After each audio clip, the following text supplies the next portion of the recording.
दान दक्षिणा माझ्याकडनं दे. मग घृतपक्व पाच पक्वाने करून फल तांबूळ दक्षिणा दान येणे करून दान द्यावे जाणते. मग काय काय त्याच्यामध्ये घडत म्हणजे तूप, अजून काय काय, हा पक्वान्न वगैरे अशा प्रकारचं वायन दान अशा प्रकारचं नाही. याला लवंगा जायफळ पत्रे सहित त्रयोदशी गुण तांबूळ अर्पणे गालीचे माळ गळा सुगंध पुष्पाची. ते जेवल्यानंतर 13 प्रकारचे द्रव्य ज्याच्यामध्ये टाकले जाते तसं पान त्याच्यामध्ये लवंगा विलायची हे सगळे पदार्थ टाकून असं 13 पदार्थ टाकलेला ते तुम्ही द्यायचं. तिथे गळ्यामध्ये हार वगैरे घालायचे आयचे पूजन करून पर्वे त्याचे आशीर्वाद घ्यावे लक्ष्मी नारायण नमस्कारावे अशा प्रकारचं पूजा वगैरे करायची. साक्षात लक्ष्मी नारायण आहे असं सुंदर या भावनेने त्यांचा आदर करतात. आयचे व्रत मासवरे करावे परिवारी आपण नक्ष करावे असं मानावरे मग भोजन करी असं 1 महिनाभर या अधिकाच्या महिन्यामध्ये असं महिनाभर करायचं. आपण नक्ष भोजन म्हणजे 1 वेळेस जेवायचे, 2 वेळेस जेवायचं नाही, असं महिनाभर करायचे. आणि करिता व्रताचरण होई दोषमाळाचे क्षाळन मग पावे सदन माझे.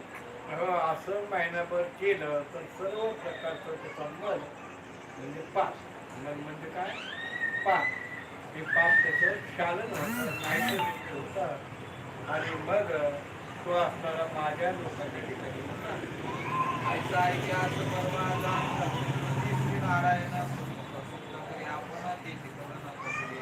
लक्ष्मीला भगवान परमात्मा प्रश्न विचारला. भगवान परमात्माने अशा प्रकारचे उत्तर दिलं. कथा झाली. भाषा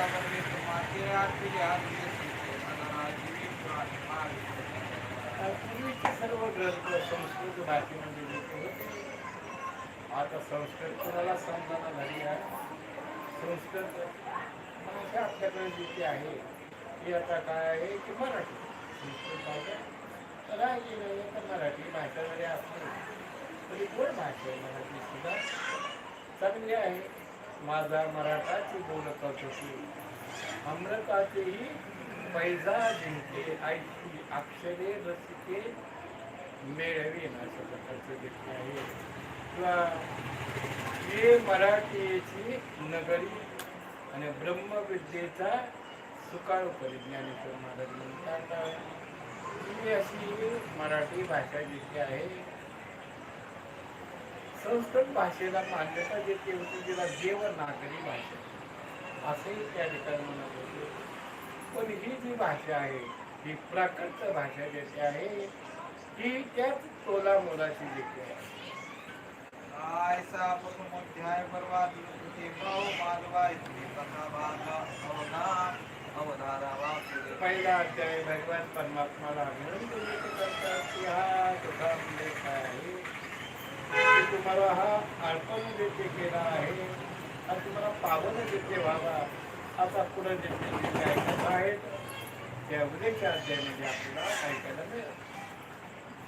करिता ऐसे व्रत ना दारिद्र्य ना वैधव्य अपकृत्य यदस्ती श्लोकाचा क्रियार्थ भगवंत बोलिला. तसं भगवान परमात्माने सांगितलं अपमृत येणार नाही, तुम्हाला दारिद्र्य येणार नाही असं स्वतः भगवान सांगतो. असं एवढं केलं तर तुमच्या संपत्तीत काही कमी पडणार नाही.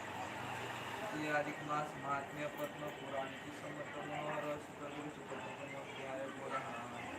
पुंडलिका श्री महादेव भगवान